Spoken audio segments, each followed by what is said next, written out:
Du monde.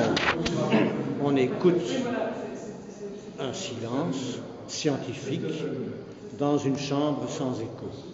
Évidemment, très rapidement, on arrive à entendre son innervation avec un son aigu, sa circulation avec un son plus grave, et bien entendu, on n'est pas dans le silence. Et avec ça, on déclare que le silence n'existe pas. C'est une erreur monumentale de dire ça.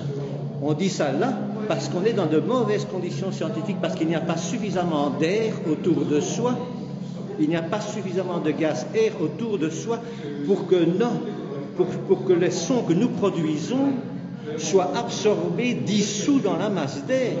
Et c'est ça ce que j'ai observé en allant en campagne pendant 15 000 kilomètres, chercher des endroits où la masse d'air est telle, à une température X à un degré Y, que ce que mon corps produit est dissous dans cette masse d'air, et donc j'entends plus rien et j'entends la pression de l'air sur le tympan.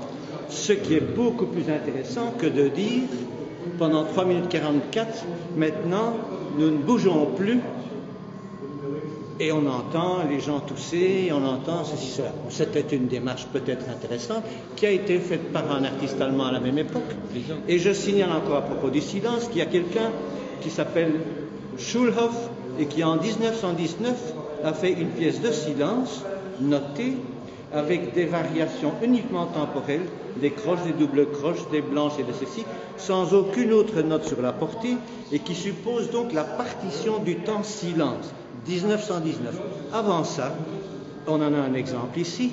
Il y a deux personnages. Il y a Alphonse Allais en 1892 ou 93 qui fait une symphonie pour un homme mort.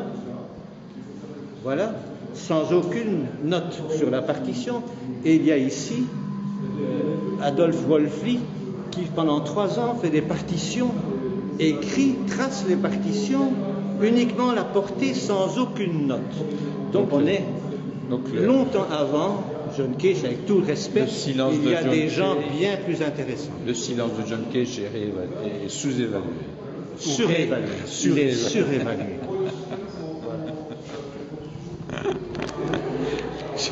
C'est un peu dur, mais c'est comme ça.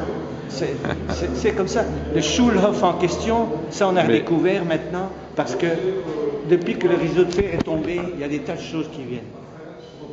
C'est extraordinaire tout ce qui a existé de l'autre côté du rideau de fer. Personne ne connaît ça.